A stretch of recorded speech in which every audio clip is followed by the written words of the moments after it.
जय दशामा। आज का टॉपिक है किसी का दिल बहुत धड़क रहा है आपके लिए, तो क्या हो रही है उस पर्सन के दिल की हालत, ये जानने की कोशिश करेंगे आज की रीडिंग से। टैरो में से लेंगे हम 6 कार्ड्स और ओरेकल में से लेंगे 12 कार्ड्स। तो शुरुआत करते हैं कार्ड शफल करके।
पहला ही कार्ड मिला है 10 ऑफ कॉइंस का, अर्थ साइन, टॉरस, वर्गो या फिर कैप्रिकॉर्न। ऑलरेडी ये पर्सन आपके साथ एक फैमिली इमेजिन कर चुके हैं, जहाँ पे एक कपल है, 2 बच्चे हैं और उनके फरी फ्रेंड्स भी हैं। कैट, डॉग, जो भी आपको पसंद है उसको भी इन्होंने उस पिक्चर में ऐड कर लिया है, यानी कि वो सब खुशियाँ इनको लग रहा है ये आपको देना चाहते हैं और आपके साथ उन खुशियों का खजाना भी पाना चाहते हैं जो इन्होंने दिल में सोच के रखा है। तो वैसे ही उनको लग रहा है कि अगर दुनिया का खजाना भी उनके सामने आके कोई रख दे और पूछे कि तुम्हें क्या चाहिए, तो मैं वही चुनूंगा जहाँ पे मुझे मेरे पर्सन के साथ वो खुशियाँ मिलेगी। तो ये ख्याल ही शायद उनके दिल को काफ़ी ज़्यादा धड़का दे रहा है, यानी कि ये हद से ज़्यादा आपको लेके सेंसिटिव हो गए हैं और कहीं ना कहीं इमोशनल इन्वॉल्वमेंट बहुत ज़्यादा है, जिस वजह से शायद इस तरह से इनके दिल की हालत हो रही है। फिर है जस्टिस, लिब्रा का कार्ड है,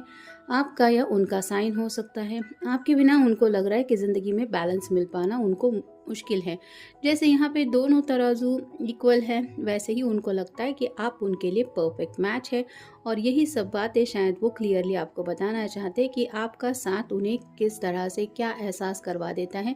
लेकिन जब वो सोचते हैं कि मैं बात करूँगा या करूँगी, तो उनके दिल की धड़कनें ऑटोमेटिकली तेज़ हो जाती है, क्योंकि इतना ज़्यादा उनका दिल आपके बारे में शायद पैशनेटली सोचने लगा है। फिर है स्ट्रेंथ, लियो का कार्ड है, आपका या उनका साइन हो सकता है।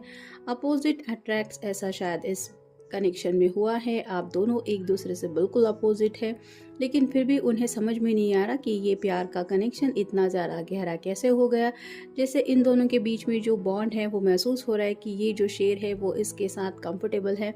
वैसे ही आपके पर्सन को एक कंफर्ट लेवल हमेशा आपके साथ महसूस होता है, लेकिन जैसे कोई अचानक से शेर को सामने देख ले तो उसके दिल की हालत क्या हो जाएगी। वैसे ही आपके पर्सन जब भी अपने फियर को फेस करने के बारे में सोचते हैं, यानी कि वो सब जज्बात आपके सामने रखने के बारे में सोचते हैं जो शायद अब तक उन्होंने आपको नहीं बताया है, तो कहीं ना कहीं उनका दिल काफ़ी ज़्यादा, आप कह सकते हैं कि थोड़ा सा घबरा जाता है, थोड़ा सा डर जाता है और कहीं ना कहीं वो जो जज्बात होते हैं दिल के, वो ज़ुबां पे आने को उनको वक्त लगता है, जिसकी वजह से दिल शायद और भी ज़्यादा धड़कने लगता है कि तुम अगर नहीं बोलोगे तो कौन बोलेगा। तो ऐसी हालत हो रही है उनके दिल की, मतलब बेचैनी और बेताबी का आलम काफ़ी ज़्यादा है। फिर है 7 of coins, earth sign, Taurus, Virgo या फिर कैप्रिकॉर्न। काफ़ी ज़्यादा खोए खोए से रहते हैं ये दिल की चाहतों को लेके, उन विशेष को लेके जिनका पूरी होने का इनको बेसब्री से इंतज़ार है और वही ख्वाहिशें हैं जो शायद इनको काफ़ी ज़्यादा रोमांटिक कनेक्शन में आपके साथ जोड़ रही है। फिर है queen of coins, earth sign, Taurus, Virgo या फिर कैप्रिकॉर्न। अगर आप कोई फेमिनिन पर्सन है तो ये सोचते हैं कि आपके दिल की हर एक ख्वाहिश वो पूरी करेंगे। जैसे यहाँ पे इसके हार्ट के पास इसने पेंटिकल पकड़ के रखा है, वैसे ही वो चाहते हैं कि आपके दिल में बस बात आ जाए और वो विश ये झट से पूरी कर जाए। इतना ज़्यादा उनका दिल आपको खुश रखने के बारे में सोचता है, लेकिन बताए कैसे आपको। कि I want to see you happy always, या फिर मैं तुम्हारे लिए कुछ भी कर सकता हूँ। तो ये जब बातें कहने के बारे में ये सोचती भी है तो भी इनके दिल की हालत ऐसी हो जाती है। और फाइनल कार्ड है 9 of coins, earth sign, Taurus, Virgo या फिर कैप्रिकॉर्न। पहला कार्ड हमें मिला था 10 ऑफ कॉइंस का और लास्ट कार्ड मिला है 9 ऑफ कॉइंस। तो बेसब्री से इनको इंतज़ार है अपनी एक इम्पॉर्टेंट विश पूरी होने का, जिस वजह से ये उस 10 ऑफ कॉइंस की एनर्जी में पहुंच जाएंगे। यानी कि ऑब्वियसली शादी ब्याह करके घर बसाना है, हैप्पी फैमिली लाइफ जीनी है, और ये सिर्फ टेम्पररी फेज के लिए नहीं, लाइफ टाइम के लिए ये खुशियाँ चाहिए। और उन्हीं खुशियों का इनको इंतज़ार है, और कब होगी वो ख्वाहिशें पूरी ये सोचते रहते हैं। और इमेजिनेशन में खो के इनके दिल की हालत दिन ब दिन ऐसे हो रही है।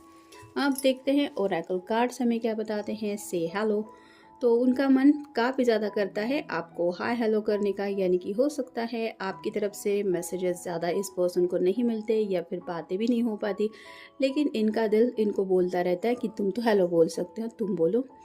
तो अभी भी राइट नाउ अगर आप ये रीडिंग सुन रहे हैं तो उनका दिल शायद यही आपको कहना चाहता है कि हेलो कैसे हो या कैसी हो।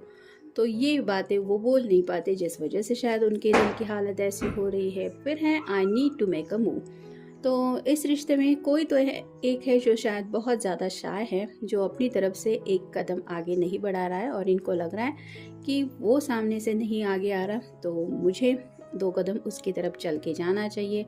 और इसलिए शायद ये सोच रहे हैं कि आपको हाँ हेलो कह के कम्युनिकेशन की शुरुआत तो करें, और फिर बातों बातों में बता दें कि ये आपके बारे में क्या सोच रहे हैं। फिर है लेट्स डू सम शॉपिंग, तो जैसे अभी त्यौहार आ रहा है और उनका मन कर रहा है कि आपके साथ वक्त बिताए, लेकिन डायरेक्टली कैसे पूछ सकते हैं, तो शायद ये सोच रहे हैं शॉपिंग का बहाना बनाएं, यानी कि घर वालों के लिए कुछ लेना है, मेरे लिए कुछ लेना है, घर की छोटी मोटी शॉपिंग करनी है, तुम चलोगे मेरे साथ या चलोगी, ऐसा वो पूछना चाहते ताकि आपके साथ ये वक्त बिता पाए। और ये वक्त होगा कितना ज़्यादा रोमांटिक, ये सोच के शायद इनके दिल की धड़कनें ऐसी तेज़ हो रही है। फिर है ब्लिंक योर आइज, तो वो चाहते हैं कि आप बस विश करें और आपकी पलकें झपकने से पहले वो आपकी वो हर एक ख्वाहिश पूरी करे, जो भी ख्वाहिशें आपके दिल में हैं। तो ये ऑब्वियसली उनकी इमेजिनेशन है, और इतना ज़्यादा ये सोच रहे हैं आपके बारे में, जिसकी वजह से उनको एहसास है आपके दिल में भी छोटी छोटी ख्वाहिशें हो सकती है, और ये चाहते हैं कि ये अपनी तरफ से आपकी हर एक ख्वाहिश पूरी करे। और बस यही इमेजिनेशन है कि जब ये ख्वाहिश पूरी करेंगे तो आप कितना ज़्यादा खुश हो जाएंगे या खुश हो जाएंगी, ये सोच के भी इनका दिल शायद इस तरह से धड़क रहा है।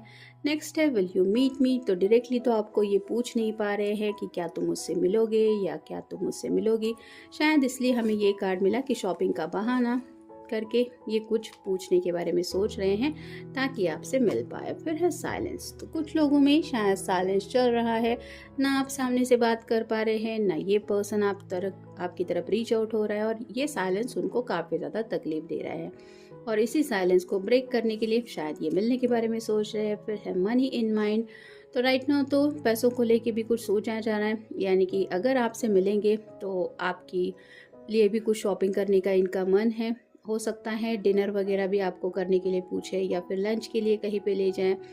तो छोटी छोटी बातों के लिए भी ये क्या क्या कर सकते हैं, या फिर थोड़ा पैसा जमा करके रखना चाहिए ताकि अपने मर्जी के मुताबिक ये हर एक छोटी मोटी ख्वाहिश पूरी कर सके। सबके लिए शॉपिंग करते करते मतलब वक्त काफ़ी गुजर जाएगा, उनको पता है। ऐसे में आप भी शायद थक जाएंगे, क्योंकि शायद घर वालों के लिए भी ये शॉपिंग करने के बारे में सोच रहे हैं। तो ऐसा ना हो कि कहीं पे एंड वक्त पे कुछ पैसे कम पड़ जाएं, तो इसलिए पैसे भी थोड़ा सा सेविंग करके, मतलब हाथ में कितने होने चाहिए या फिर कैसे सब अरेंजमेंट करना है, ये भी चल रहा है। फिर है परफ्यूम, हो सकता है आपको कोई परफ्यूम देने के बारे में ये सोच रहे हैं, ऐसा परफ्यूम जो आप रोज़ यूज़ करें और ये परफ्यूम आपको उनकी याद दिलाए। तो ये बहुत रोमांटिक तरीका होता है, ताकि आप उनकी यादों में उस परफ्यूम की स्मेल की वजह से आप जब भी वो परफ्यूम यूज़ करेंगे तो आप ऑटोमेटिकली इस पर्सन के बारे में सोचेंगे या सोचेंगे, ऐसा उनको लग रहा है। इसलिए ये शायद राइट नाउ भी परफ्यूम को ढूंढ रहे हैं, कौन सा परफ्यूम बेस्ट रहेगा, या फिर आपका कोई फेवरेट परफ्यूम अगर उनको पता है तो मे बी वो गिफ्ट करने के बारे में सोच रहे हैं। नेक्स्ट है are you making a mistake, तो कहीं न कहीं उनको कई बार ऐसा लग रहा है कि शायद मैं साइलेंट रह के कुछ गलती तो नहीं कर रहा हूँ। मतलब कई बार हम वक़्त पे बात छोड़ देते हैं और वक़्त कब हाथ से निकल के चला जाता है ये पता नहीं चलता। तो वैसे ही अगर इनको इंतज़ार है आपकी तरफ से सामने से कोई कम्युनिकेशन आने का, तो ये खुद से सवाल कर रहे हैं कि क्या मैं गलती कर रहा हूँ उसकी राह देख के? मतलब आखिर प्यार किया है तो मुझे सामने से बात करने में हर्ज ही क्या है? उसने थोड़ी ना मुझे रोका है। तो ऐसी बातों को लेके सोच रहे हैं। फिर है गॉन अवे। तो अब तक के जो लम्हे उनको लग रहा है कि और ज़्यादा रोमांटिक बन सकते थे, वो तो हाथ से चले गए हैं। यानी कि पास में जब दोनों आप मिले थे, वो दिन कौन-सा था, उसको मिलके कितना वक़्त हो गया है, अब तब से लेके अब तक कितना वक़्त गुज़र गया है, ये सब याद करके उनको तकलीफ़ हो रही है कि ये वक़्त मैंने कैसे गँवा दिया। अब वो वक़्त थोड़ी ना लौट के आने वाला है, तो यही गलती वो दोबारा नहीं करना चाहते। फिर है प्लानिंग। तो उनका दिल उनको यही कह रहा है कि बस सोचते मत बैठो या फिर ख़्यालों में खोए हुए मत रहो, प्लानिंग करो। अगर ये इमेजिनेशन रियलिटी में लानी है तो उसके लिए क्या-क्या करना पड़ेगा, ये सब प्लानिंग करो। और उसी प्लानिंग को राइट नाउ ये सोच रहे हैं और शायद ये प्लानिंग आपसे मिलके भी डिस्कस करने के बारे में ये सोच रहे हैं। और फाइनल कार्ड है स्पीक समथिंग। तो आपकी तरफ से भी काफ़ी कुछ जानने में ये पर्सन इंटरेस्टेड हैं और साथ ही साथ अपने दिल के जज्बात भी, ये क्या सपना है, आखिर ये सपना इनको नींद चैन सुकून क्यों नहीं मिलने देता, और ये सपना उनके लिए पूरा होना कितना ज़्यादा ज़रूरी है, ये सब बातें वो आपको नहीं बताएंगे तो आपको थोड़ी ना कुछ समझ में आने वाला है। तो ये सब बोलने के लिए उनको अपनी ज़ुबान खोलनी पड़ेगी, और सिर्फ ज़ुबान खोल के बात नहीं बनने वाली। अपने दिल में जो भी जज्बात है, यानी कि जो भी हिडन फीलिंग्स है, जो भी डिज़ायर है, जो भी चाहते हैं, वो सब आपके सामने रखनी पड़ेगी। तो यही सब कहने के बारे में ये सोच रहे हैं, जिस वजह से शायद इनका दिल आपके लिए इतना ज़्यादा धड़क रहा है। तो ये था आज का रीडिंग, जनरल रीडिंग है। आपके साथ जितना रेजोनेट हो उतना ले लीजिए। मिलेंगे नेक्स्ट रीडिंग में।